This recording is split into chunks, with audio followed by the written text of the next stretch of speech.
Here we go. All right. Good morning, everyone. I am Michelle Leonard. I'm sorry. I am the Communications and Outreach Manager with Commuter Services. And I'd like to take this opportunity to welcome you to this webinar, E-Bikes and Sustainable Transportation. Next slide, please. All right, so I just wanted to kind of go over how this will run today. First of all, letting you know that we are recording this webinar. So what we typically do is about 10 days after the event itself, we'll send a link to the webinar and a copy of the PowerPoint slides to everyone. So you can have that for your reference and share as you please. We will do questions at the end of each presentation. And to ask those questions, please use the Q&A tool on Zoom. And if you think of something after the fact, you can email us at Kate or to Kate Meredith. Her email address is kate@494corridor.org. And you'll meet Kate in just a minute. Let's move to the next slide, please. So to get started, I wanted to talk about transportation management organizations. Commuter Services and our partners at Anoka County Commute Solutions are transportation management organizations. That's a fancy way of saying that we exist to help people find ways of getting around without driving by yourself. And we promote sustainable travel modes, such as like carpool and vanpool, transit, and within that, bus, light rail, and commuter rail, and working from home and bike commuting. And TMOs, we're publicly funded, so all of our services and our resources are provided free of cost. Next one, please. I wanted to share with you as we get started today, I wanted to share some information that we just got from our April 2024 Commuter Telework Survey. This is literally less than a week old, so it's very fresh data. 10% of the folks who took our survey said that they currently bike to work 3 or more days per week. 48% ride their bikes for errands. 33% said that they would like to try bike commuting in lieu of driving alone to the work site. 22% said they already have an electric bike, and another 25% said they may be interested in purchasing one. And finally, 46% said that they would try to ride to work if they owned an e-bike. So here we are. Let's move to the next slide, please. I'd like to do a couple introductions to get us going. First of all, I'm going to introduce Kate. You'll meet her face-to-face in a few minutes, but Kate is our Vice President at Commuter Services. She oversees our employer outreach, our sustainable commuting programming, and campaigns. Kate's a graduate of the University of Minnesota, where she earned a bachelor's degree in marketing and women's studies. Next one, please. And our speaker, Noah Hansen. Noah is a colleague of ours from the Anoka County Commute Solutions program. He is the coordinator and manager up there, and he provides support to businesses, residents, commuters, and other organizations in Anoka County that promote biking, walking, taking transit, carpooling, and vanpooling. He lives in Minneapolis. He enjoys e-biking and takes the North Star commuter rail to downtown Anoka to check out those shops that they have down there. And with that, I will turn this over to Noah. Thank you. Thank you, Michelle. Very happy to be here. Very excited to share my knowledge and experience about e-bikes and sustainable transportation, but primarily focusing just on electric bikes. As Michelle mentioned, I do very similar work to her organization just up here in Anoka County. Very happy to be here, and let's go ahead and jump right in. Just a short little agenda. We're going to talk about what an e-bike is, some benefits and challenges, some tips I have for someone who's helped lots of folks buy e-bikes and also bought them myself. We'll have some info about the e-bike rebate program that the state of Minnesota is launching this year, some expectations about owning and maintaining your e-bike, some gear and accessories you might need, some information about what riding in the winter would be like, even though we don't really want to think about that right now. We really don't want to think about it right now. And a little bit of information about biking and riding with your e-bike on public transportation. As Michelle mentioned, Anoka County Community Solutions is a program of Anoka County Transit. We're funded federally through Congestion Mitigation and Air Quality Funds, also known as CMAQ. We encourage biking, walking, carpooling, vanpooling, and taking transit to get around. We provide expertise, resources, and support to commuters and employers. We also offer complimentary transit resources and consulting services to organizations in Anoka County. So whether that's a school, government institution, library, business, nonprofit, place of worship, doesn't matter. If you've got people coming and going, we're happy to help figure out how to do so without driving alone. And our ultimate goal is to decrease traffic congestion, improve air quality, and create a better quality of life in Anoka County and the greater Twin Cities region. So first we'll jump in kind of with a very basic question. What is an e-bike? You hear about them in the news, you hear about, you've probably heard about the new rebate. Obviously you're interested in learning more about them, but what makes an e-bike an e-bike different from like an electric motorcycle or one of those little like kids toys, the Power Wheels that you get that look like a car? Quite a bit different than that. So an e-bike, pretty plainly, is a bicycle with an electric motor and a battery. They usually have some form of e-assist or throttle, almost always the assistance, which essentially the motor kicks in as you start pedaling. And a throttle is just like a car. You just on or off, and then the motor engages. There are three models, three classes for the different consumer models that are currently available. Class 1 e-bikes can go up to 20 miles an hour. They have pedal assist and throttle available, but the throttle can only work while pedaling. Class 2 e-bikes are up to 20 miles an hour, but they'll have a throttle that can go at any time. So these are most similar to like the electric scooters you may have seen on the streets of Minneapolis and St. Paul over the past few years. And then finally, the Class 3 e-bikes are the fastest. They go up to 28 miles an hour with pedal assist. Most don't have throttles, but some of them do. It's usually a safety feature to just make it pedal assist only. And one thing that's interesting to note is it's really not that important to know these classes, but it is important to know that all three classes of e-bikes are permitted anywhere bikes are in Minnesota. This was a law that was changed just a couple of years ago to kind of specify that electric assist bicycles are permitted to go anywhere regular bikes are able to. So that also includes sidewalks, which is also something that I think there's a lot of misconceptions about where bikes are allowed. So it's good to know if you are going to be an e-bike rider to do your due diligence on your route and make sure you are following all local rules, because Minnesota state law does also allow central business district areas, so like downtown Anoka, downtown Minneapolis and St. Paul, et cetera, to make restrictions on riding on the sidewalk. So it's good to know the rules, especially when you're zipping around pretty quickly on an e-bike. And there are multiple kinds of e-bikes. Then there's not just one kind. It's not just the green line bikes you see on the street. There's kind of an e-bike for every type and application, some just for fun, some for business and enterprise. And we're gonna show you some of them. So whole bunch of e-bikes that you can see here, and all of these are what I would consider electric bikes. So up in the upper left-hand corner, you have the electric bike, which is a folding e-bike. So it folds in half, which allows you to throw it in your car or bring it with you on the light rail and keep it nice and close. Or just put it in with your stuff when you're going traveling, going up to the cabin. Up at the very top, you see the Lime and Veo e-bikes, and you may have seen these in Minneapolis and St. Paul, especially since Nice Ride ceased operation in the Twin Cities. And these are rentable e-bikes that you can just use a phone app, scan, unlock, and then they bill you per minute based on how much you're riding. And they're pretty quick and very nice in a pinch too, if you are looking to get around and not have to drive or call an Uber or Lyft, anything like that. Down below, we've got some more common consumer models. So the one on the left has an integrated battery. You can see it kind of looks just exactly the same as a regular bike.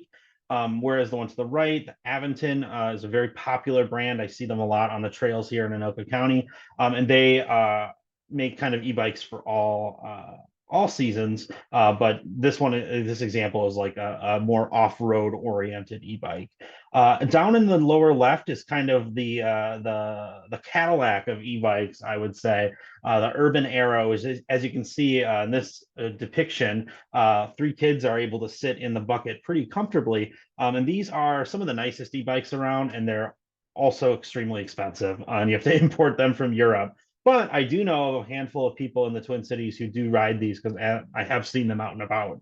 And these are cargo bikes where they have a bucket or some kind of way to load cargo. So you can haul quite a bit of stuff with e-bikes. There's online communities of people where they try to move furniture with their e-bikes, and they make it like a little competitive sport.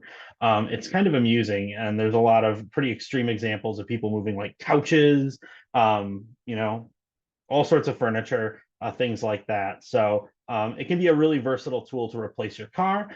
To the right of that is an e-trike. This is one put out by Rad Power Wheels, which is a pretty popular online only e-bike brand. So if you don't know how to ride a regular bicycle, and you can still balance yourself on three wheels, an e-trike might be good for you. And there's also some evidence that e-trikes handle the snow and ice better. So I've actually thought about getting one for myself, just so I can get around in the winter without having to worry about wiping out too bad. Just below that, that orange bike, that is a different kind of cargo bike. You can see it's a long tail. It's kind of almost like a pickup truck of e-bikes. And so these are really versatile. You can put seats on them for additional passengers. You can buy all sorts of, gadgets and gizmos or make them yourself, as a lot of e-bike owners will do, and haul, stuff around more than just groceries. Like I've seen people do lumber. There's a handful of landscaping companies that will use these e-bikes to move around, like lawnmowers and stuff. And with many of these, you can also hook a trailer, and even increase your cargo capacity even more if you're trying to substitute some car trips. And I left the ones on the far right. I didn't mention those because these are actually e-bikes I've rode. So the top right-hand corner is actually my personal bike. And as you can see, I've got it loaded up for an outreach event for work, and I bike across town to go talk with employers and the public and commuters about how they get around. And as you can see, that's quite a bit of stuff. And below that is another e-bike I used when I was working for a different government agency in a different state, where they had a cargo bike you could borrow. And as you can see, it's got this massive bucket, like 50, 60 gallon bucket on the back. And that table right there, that is a full size, like lifetime folding table. And it was able to fit in there completely unsecured. And I was able to haul all this stuff, including like a chair and all my swag and all my things, just in the bucket back there. So as you can see, e-bikes are really versatile. They aren't just the ones that look like motorcycles that you may have seen on like Amazon, or like the dirt bike looking ones for off-roading. They're versatile tools for getting around, and they're great. I love e-bikes. So some big benefits, and I touched on a lot of these when I was talking about, the different models, but e-bikes have a lot of really great benefits for pretty much everybody, frankly. They are more accommodating, and they can create a more accommodating commute. You're going to be using less energy to pedal your bike, which means you're not going to be as sweaty when you get to work, and your time spent in transit goes down by quite a bit. When you're on city streets where the speed limits are 25 miles an hour, you're roughly going about as fast as a car. You can really, it can be very competitive time wise to get around. But when you're also sweating less, you can also exert more energy over time. So you can do longer trips across farther distances. And you can in a lot of e-bikes, you can turn the motor off and the e-assist off. You can get yourself a little bit of exercise, and then on your way home, turn it back on and deal with your uphill climb back or whatever you're doing. And you can go a lot farther. Doing a 12 to 15 mile ride is almost nothing on an e-bike. Depending on the model and like what you're hauling around. And I think the biggest and most compelling reason to get an e-bike, especially if you live in the suburban Twin Cities, where a lot of the suburbs have built up bike trails and multi-use paths along some of the busier main roads. So you're separated from cars, for the most part. You have to watch out at intersections, but you can generally feel pretty safe on the multi-use trails, is that you can supplement or replace your local car trips. So as I mentioned, those cargo e-bikes are great, but you can also just do plain upgrades. As you saw, my e-bike is that I own is just a regular specialized e-bike that I put the pizza rack on. I've got some bag carriers. I've got a pannier backpack. Like I got a trailer. There's a lot of ways that you can turn a regular e-bike into a cargo bike. And you can essentially means, especially with the e-assist, that a full load won't slow you down.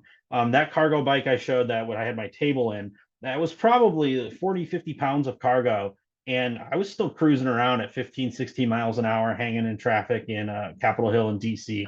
So it was, you can do a lot.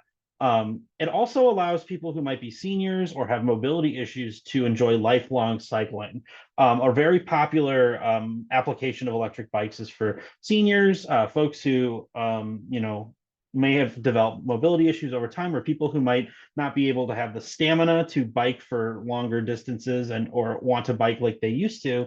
It makes biking an even lower impact exercise. And there's been studies that have been done that people who buy e-bikes actually tend to bike more than people who buy regular bikes, just because it's so much easier to incorporate it into your life, because you go faster, and also you exert yourself a lot less. So it gets you out of the house. It gets you away from doom scrolling on your cell phone. It's a really great low impact exercise. And again, like I said, take advantage of the existing bike infrastructure. Advocates have done a really good job over the last 50 years or so in building up a great network of trails and bike lanes in the region. And you can take advantage of them on an e-bike, as I mentioned, they're allowed on all bike infrastructure in Minnesota. And finally, the Twin Cities region is spread out, which this is my favorite part of the e-bike, is that it makes personal transportation sustainable while also being time competitive, and especially on in-town car trips. While you might still be able to find parking relatively easily at Trader Joe's, nothing really beats putting your bike right in front of the store, bringing your bags right out, putting them in your basket, and getting on your merry way. And in some places, you might be able to just hop on a trail right away. And you'll find that your grocery trips can be cut down to 20 minutes or less, depending on where you live and what you're doing. So, yeah, there's a lot of really great benefits to owning and riding an e-bike. There are also a lot of challenges, and it's important to acknowledge those because they can be a big impediments to people using them and purchasing them. The biggest is being cost, and we'll talk a little bit about that quite a bit in this presentation. Safety is definitely an issue. High speeds can pose safety risks. People also might not be used to the motor, so you might not be used to how it engages, and especially when you're early on, you could you risk taking a spill, because you took a turn too tight or something like that. But that's also the same with, almost any vehicle where you have to balance yourself. For me, I think the biggest that is kind of overlooked is the repair and replacement costs of parts on bikes. It is a bicycle at the end of the day with a motor and a battery on it. So you still have your brake pads, you still have your brake discs, you've still got tires that you might go, you'll still get flats, you'll still, all the things that come along with regular bicycling are still present. So, and you'll also find that the consumable bike parts like pads, etc., will need to be replaced more often because you're going faster, you're stopping more. In my case, my commute became almost entirely uphill and downhill, which meant my brakes went down really bad on the way, way home from work, but on the way into work, I was putting a lot of stress on the battery and the motor. So the motor, I've had to replace the motor on my e-bike, which is a kind of an issue because batteries for e-bikes are not at this point standardized. You can't necessarily take an e-bike from one model to another. And this is especially the case with consumer models because they may have an integrated battery or a battery that's designed to fit in the chassis of the e-bike. So definitely something to be aware of when you're shopping around is what is the cost to replace the battery and how easy is it to do so?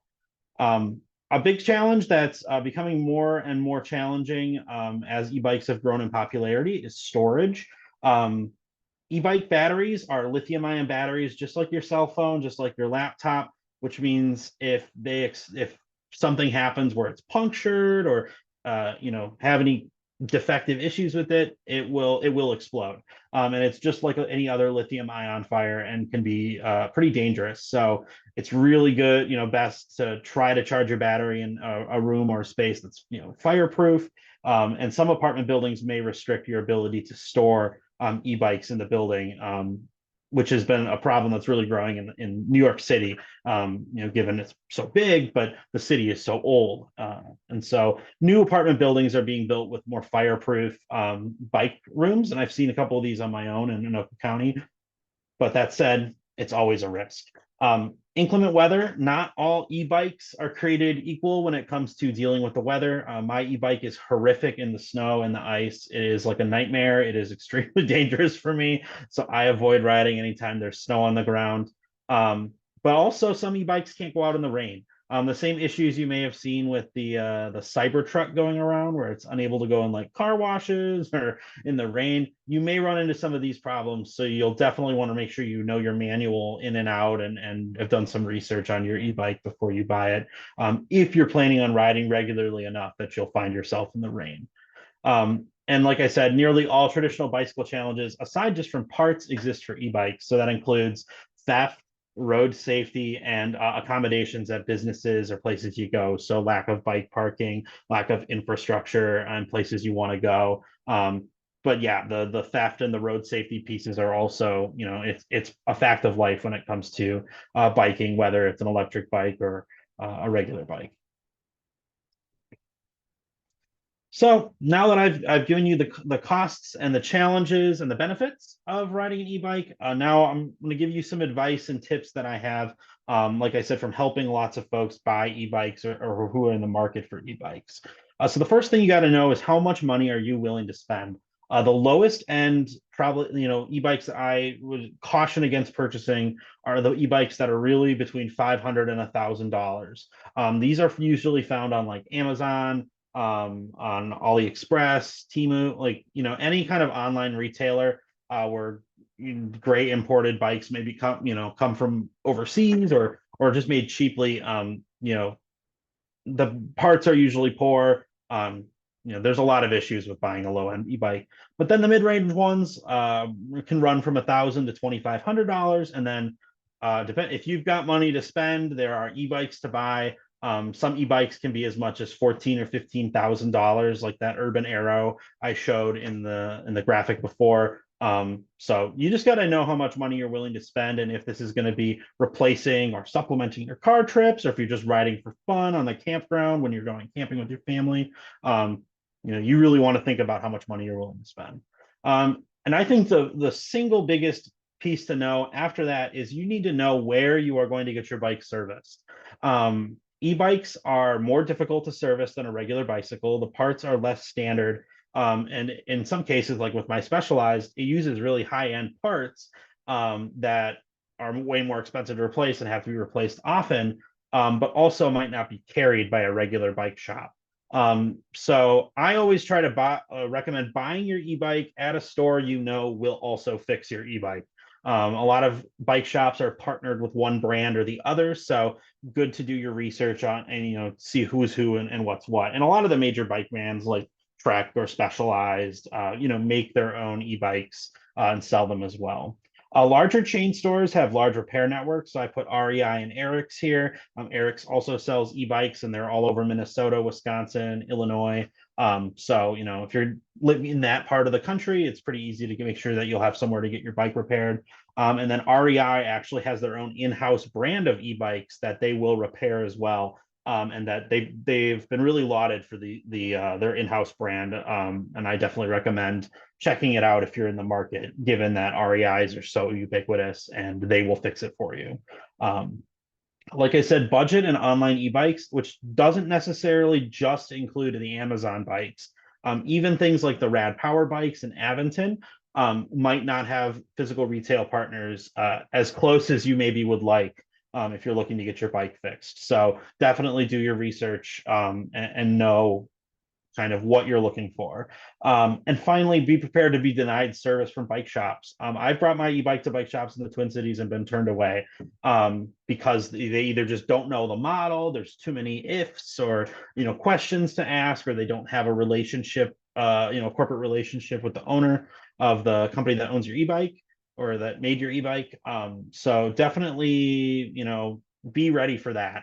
Do your research because too many people buy those $500 e-bikes. Something goes catastrophically wrong. They take it to their local bike shop. They're like, no way, we're not going to even touch this thing. And then all of a sudden you have a $750 piece of e-waste in your garage.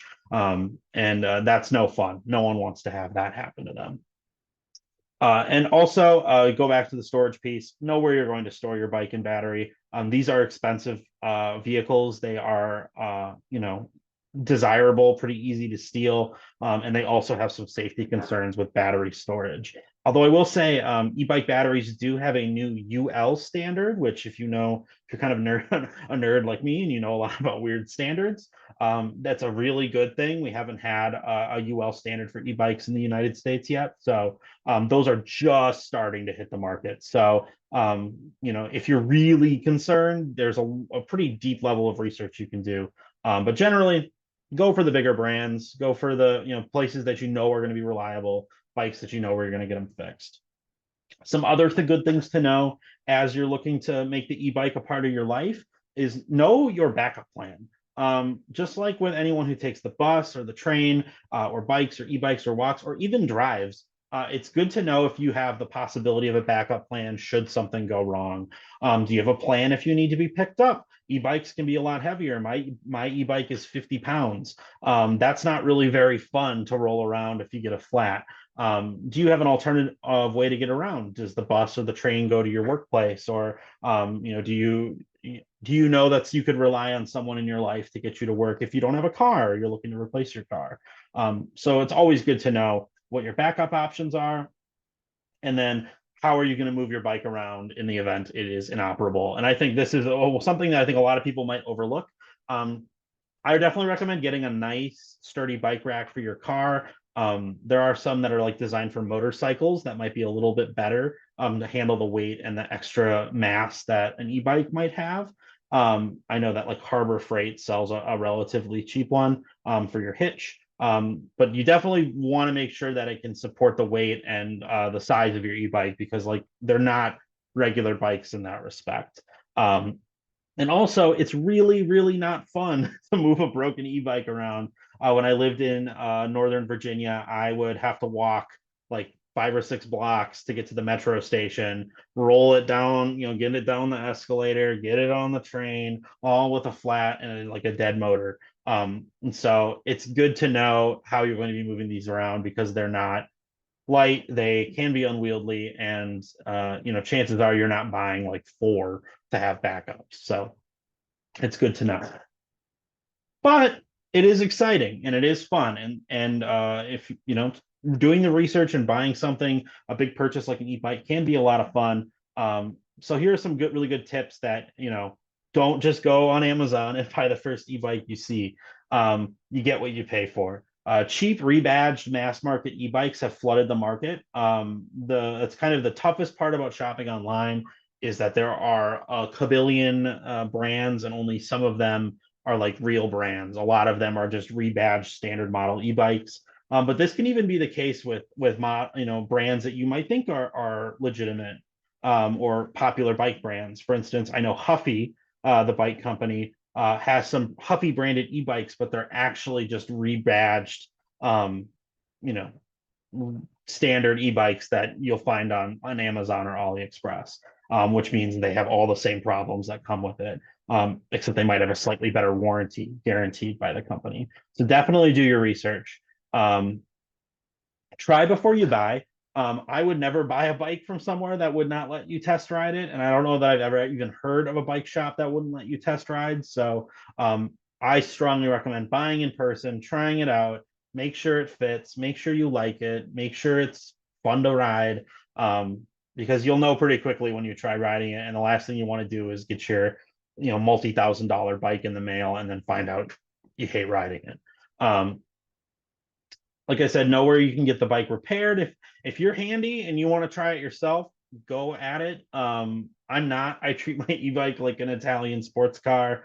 I take it to the bike shop. They work on it. I ride the e-bike around, and it stays in the garage. I do not, I do not work on it on my own. Um, and read reviews. I mean, there are a lot of people buying e-bikes and a lot of people who have regrets or are very excited about their brands. Video reviews are a really great way to see what an e-bike looks like, what are its capabilities.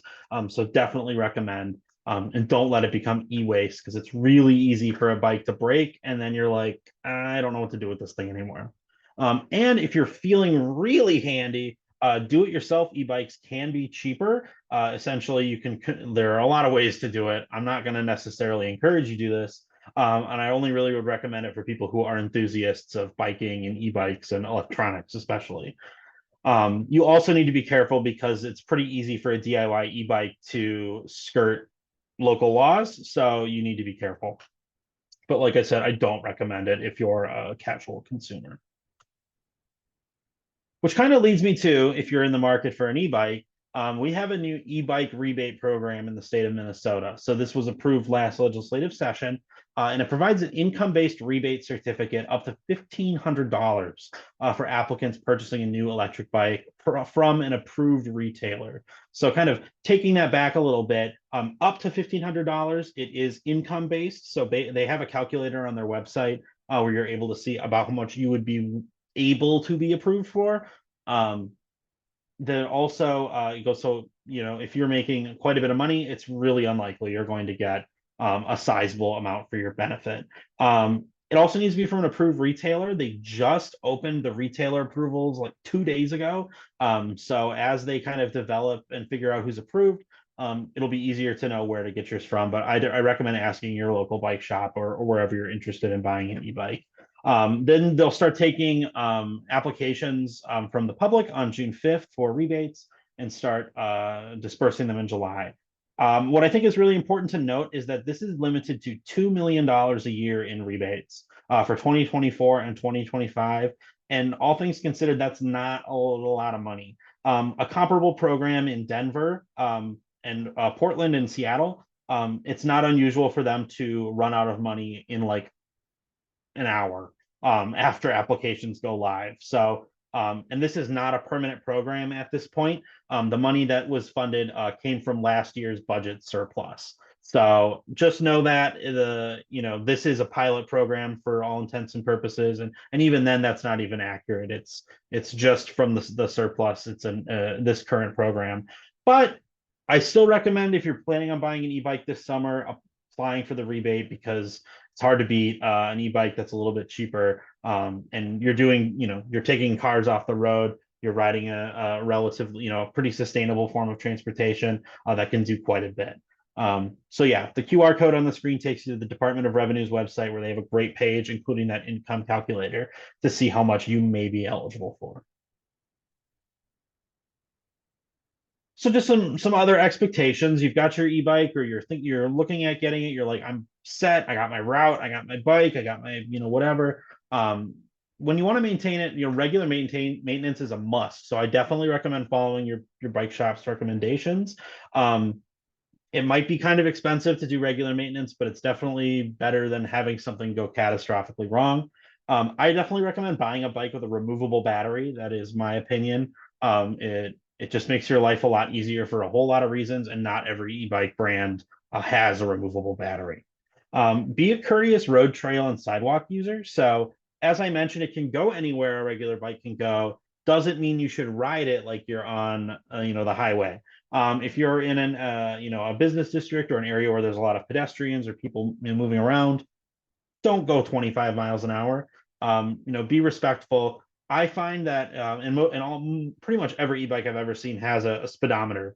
I try to stay at like an absolute cap of like 10 to 15 miles an hour on sidewalks, and that's just like a general, my general personal preference. And it's really about being courteous. Don't give bike users a bad name.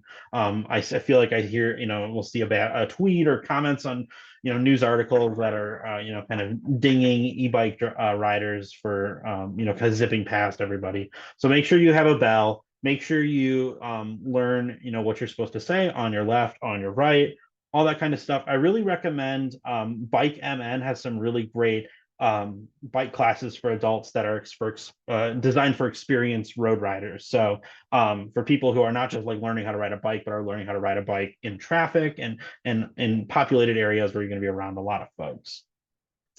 Be predictable. I think this is a huge one. In some places, for instance, the Mississippi River Trail, which goes right through the heart of Anoka County, has several parts of it that are in neighborhood streets.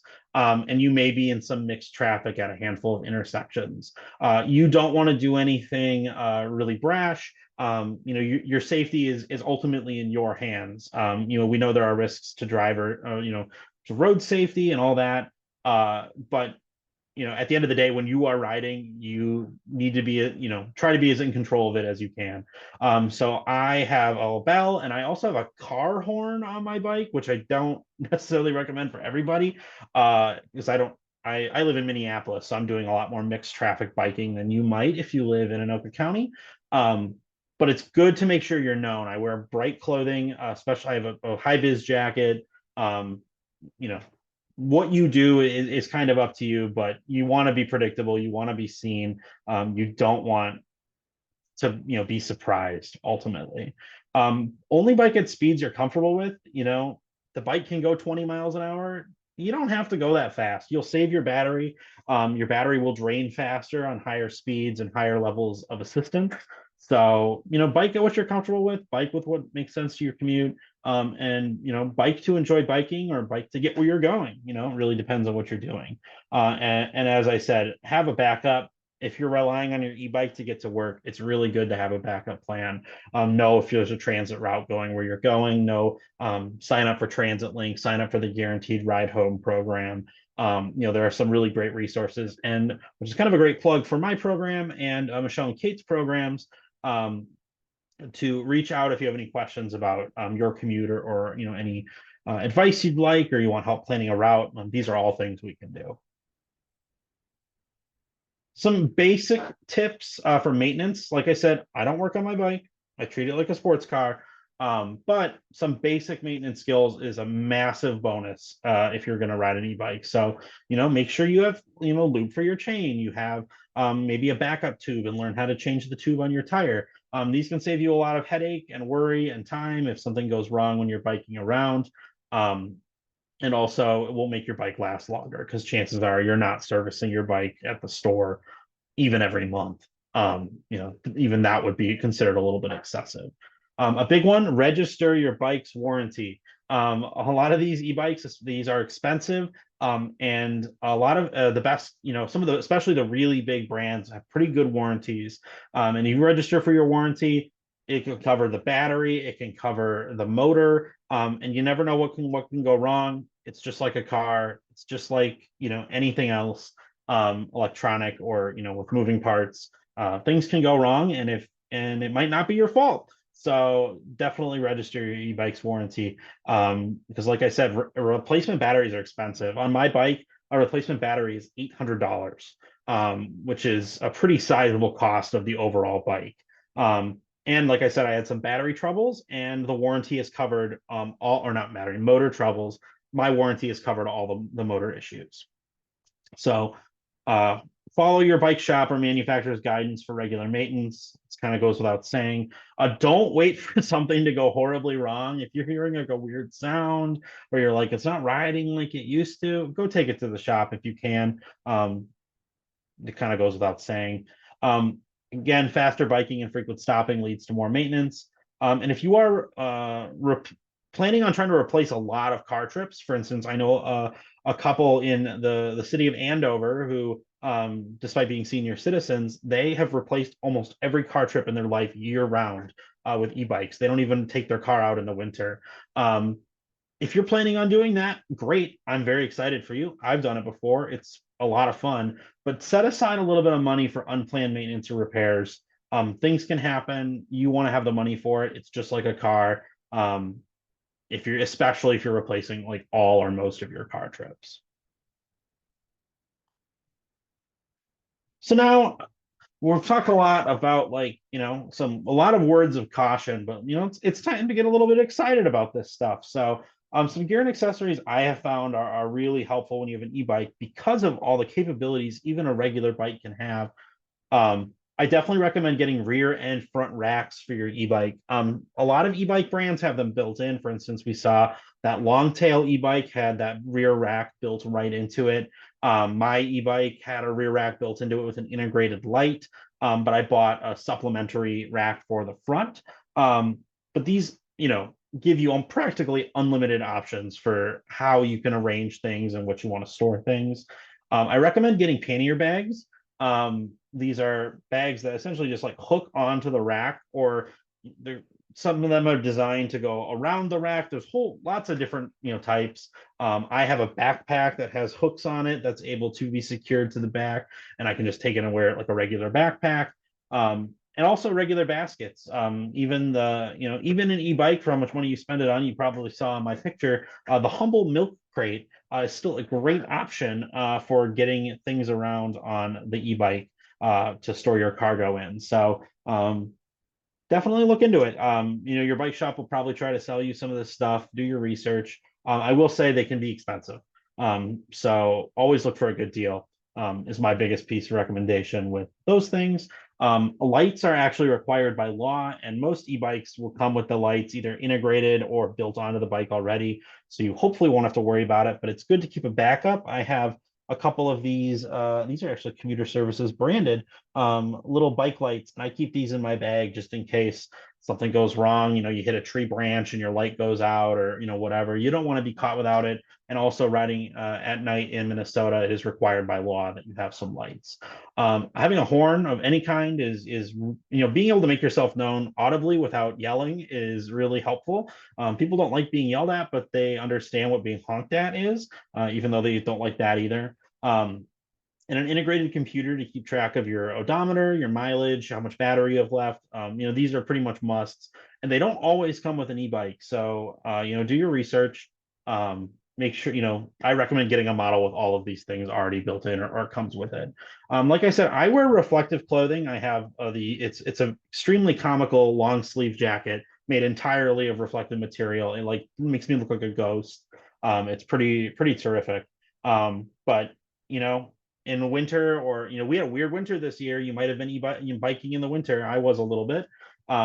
It's dark until like 8 a.m., 8:30 a.m. sometimes. You want to be seen. So definitely I recommend getting things to make sure you're seen and people are aware of you. A helmet is an absolute must. Even though you're going 30 miles an hour, helmet is still going to help you if you run into something. So, and you will not look stupid. It is, I can't say it enough. Wear a helmet.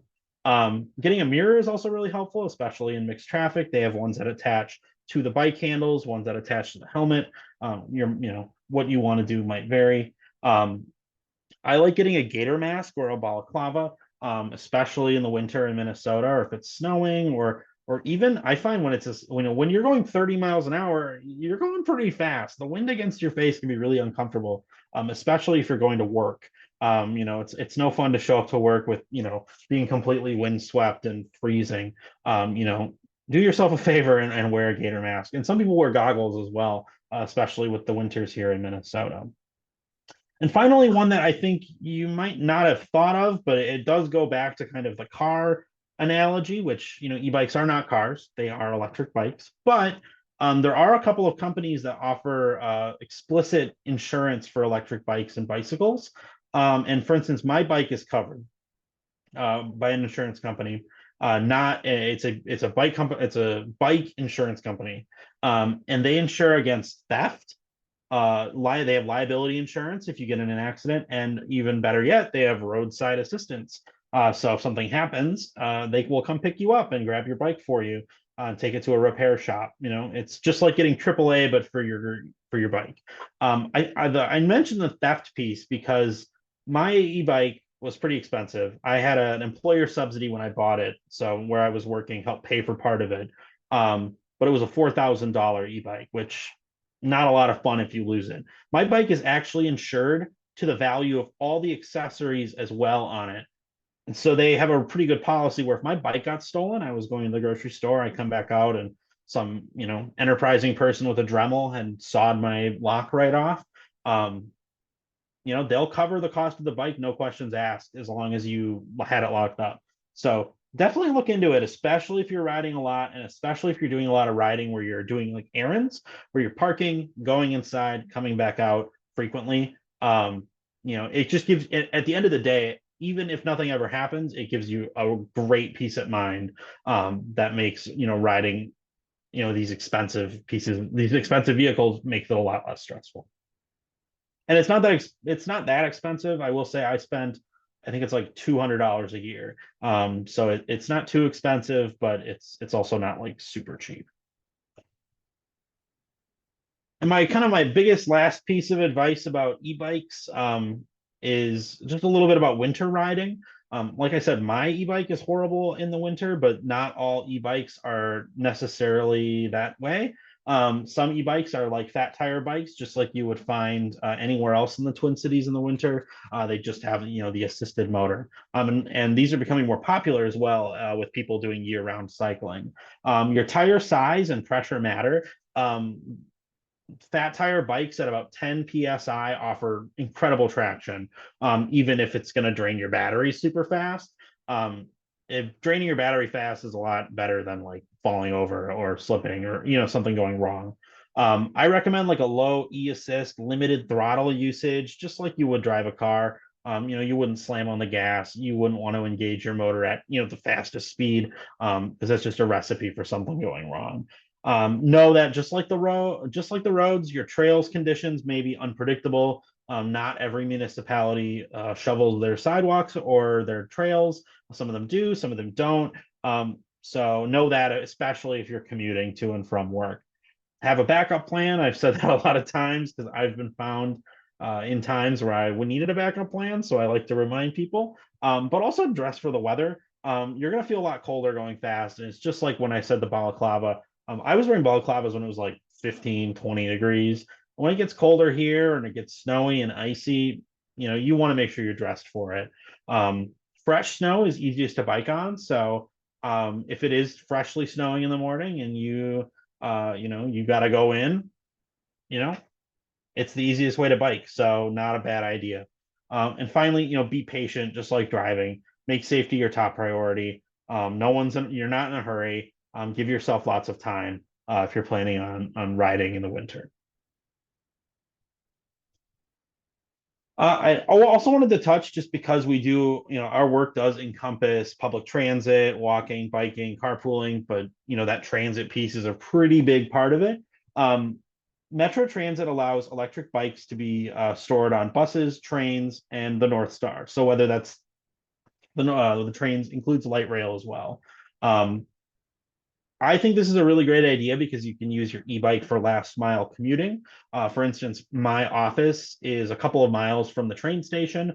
I can bring my bike on the train, take it up, and then bike the rest of the way and not have to worry about getting on a transit link bus or relying on a ride or having to walk a few miles. It just makes a lot more commutes possible with last mile commuting and not making it just makes things easier. E-bikes are not permitted inside bike lockers, so a lot of the park and rides in the Twin Cities do have bike lockers that you can rent. E-bikes are not permitted in there. And if should you really want to try, do not put your battery in there. It's a massive safety risk. Large e-bikes, including those with fat tires, may not fit particularly on buses. So fat tire bikes, Metro Transit has been piloting some new fat tire bike racks on the front of their buses, but I think they're only on a very small handful of buses right now. So definitely don't assume that you're going to have, you're going to be accepted. Your long tail bikes aren't going to fit. Obviously, your cargo bike isn't going to fit. So definitely something to be aware of. And buses only have space for two bikes.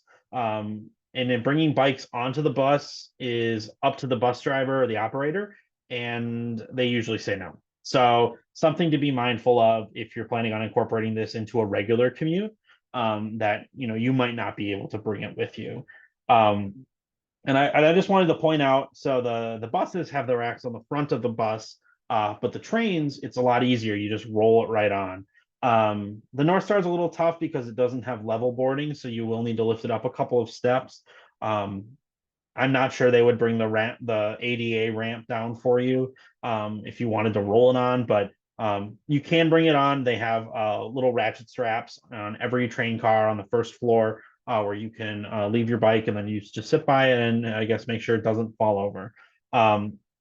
Light rail is a little bit easier. You just roll right on because it's level boarding. Every train car has it's kind of hard to describe without a picture, but a vertical bike stand where you kind of hook your wheel into it. You don't have to use that, but you are not allowed to like block people from getting on and off the train with your bike. So be courteous, just the way you would on a sidewalk or a trail. You don't want to ruin someone's day just because you brought your e-bike on the train. So that's the end of my presentation, but I also wanted to plug that we are doing an Anoka County Bike to Work Week in just a couple short weeks. On our website, we've got a form where you can take the pledge. You'll get a free T-shirt and a swag bag. And also, if you host an event at your workplace, we'll come. We'll bring you food. We'll bring you snacks. We'll bring you swag. It'll be great, and all your coworkers will like to work. So go to our website. It's commute-solutions.org to take the pledge and learn more about what we've got going on. So that's the end of my presentation. That's my contact information. And these slides will be shared out after the presentation. But that's all I have. I'll pass it back over to Michelle. All right, thanks, Noah. We are going to take a couple of questions for Noah right now, but what I think we're going to do, just in the matter of time, because we have about 10 minutes or less left, what we'll do is we'll answer a couple of questions, but we will actually take all of the questions that have been submitted and we will write out some answers for you guys, and we'll send those out when we send the slides and the link to the video. Just because I really don't think we have time to get through the many great questions that we have here. One question, Noah, do you have an idea about how often batteries need to be replaced? Yeah, that's a great question. And I think it depends a lot on how often you're riding, how often you are letting the battery die completely, and how often where you store it. Some bikes you should store e-bike batteries you should store in as neutral temperatures as possible. You don't want them to be too cold, too hot. That said, it really varies. My e-bike, I've had it for 4 years, and I have not noticed any noticeable reduction in the life of the battery. So if that gives you an inclination of kind of what you're looking at, that's just a good example. But like I said, if you go bike with cheaper parts, probably have to replace it sooner. But I don't think there's a hard and fast, amount of time. Another question is kind of the typical e-bike weight. Do you have any idea? Does that depend upon the model, I suppose, or? Yeah, it can vary pretty heavily based on the type of e-bike. So a cargo bike can be up to like 60, 70 pounds, which it can be a lot for somebody. But I have actually test rode an e-bike that was designed to look exactly like a regular bike and was only 15 pounds and still had enough battery to get you through like 50 miles of biking. So it can really vary, but I would say it's pretty common for e-bikes to be somewhere between 30 and 50 pounds, probably right around that 40-pound mark. Okay. We have probably 4 or 5 different questions that are based specifically on the rebate program. And I think maybe that will be something that we'll prepare for you guys so that we can also provide some links that are helpful for you. And we'll make that a live document so you can just click on those links and get that extra information if necessary. I do need to move on to Kate here. She's got some good stuff about commuter services and what we're doing for Bike Month. So with that, I'm going to turn it over to Kate real fast. Thank you so much, Michelle, and thank you, Noah, for all the great information. So comprehensive and thorough. We really appreciate it. So I'm just going to take a few moments to tell you a bit about commuter services, and the resources and services that we provide in our area. So we're located in Edina, but we serve the cities of Bloomington, Eden Prairie, Edina, Minnetonka, and Richfield. Commuter Services routinely works with employers, commuters, and residents in our 5 cities to promote sustainable transportation options. Next. And like Noah, we are supporting National Bike Month in May. So in recognition as well for the May 17th National Bike to Work Day, we encourage commuters to pledge to bike or take any other sustainable travel mode to work just once during the month of May. And you will be entered to win an electric bike. Also want to let you know about our Bike Month 2024 celebration happening on May 16th from 4 to 6:30 at Richfield's Taft Park. It's a new bike park. There's going to be a lot happening. You can find out more on that link that I provide, but you will be able to try an e-bike or e-scooter from Lime. Bike MN will be on hand with pop-up classes, and you can try your bike, or you can actually borrow a helmet and bike from Three Rivers Park District and check out the tracks and the bump tracks at that new bike park. Commuter Services will also have a resource table with all of our free resources, and you'll be able to try our bus bike rack in a stress-free environment. Metro Transit is offering a free downloadable pass that you can use all day on May 16th to get to our event. And you'll find, again, more information on our Bike Month page. Next.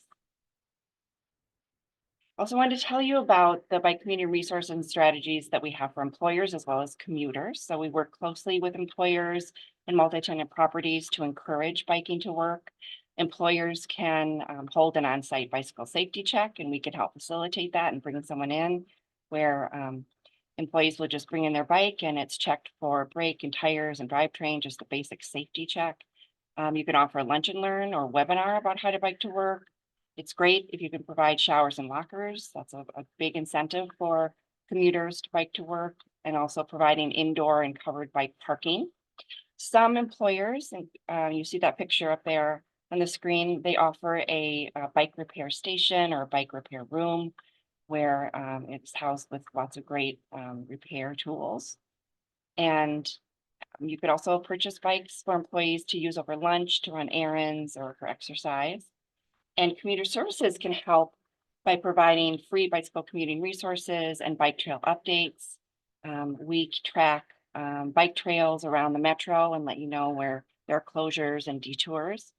We can also provide a free outdoor bike rack. It holds 6 bikes. And we just ask that you promote bike commuting and other sustainable modes to your workforce. We can bring out our demonstration bus bike rack so employees can learn how to put their bike on the bus. Next slide.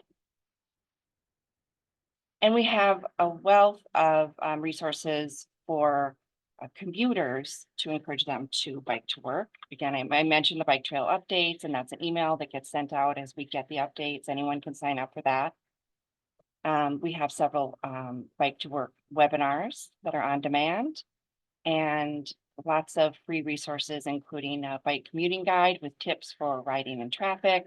We can offer anyone who's interested a free copy of the Hennepin County Bike Map, along with clothing recommendations and winter bike commuting guide, and lots more. Next.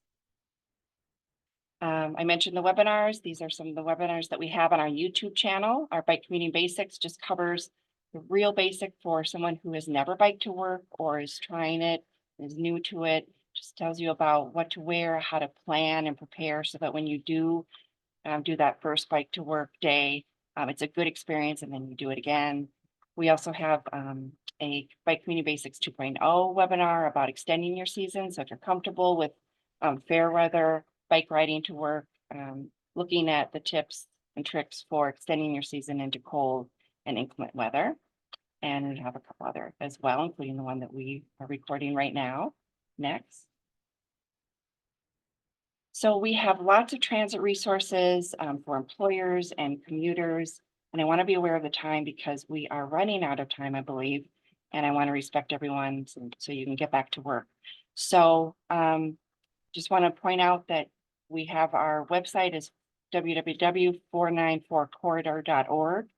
And as an employer and as a commuter or resident, you can request all of our commute resources for transit, carpooling, vanpooling, biking, telework.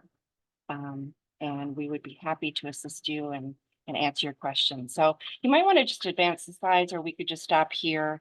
But I'm happy to answer any questions if there happen to be any. But I want to be aware that we are almost out of time here. Thanks again, Noah, for your great presentation, and for Michelle for emceeing today. And we will wrap up. And you could maybe advance to the last slide with our website and contact information would be great. Thank you. And I will quickly point out too that we, if you're aware of the construction projects happening in the metro, especially the 494 construction project, we can provide updates on the impacts to that construction. And that's going to be impactful now through 2026. Again, thank you for joining us, and we hope to see you at our next webinar. Have a great day.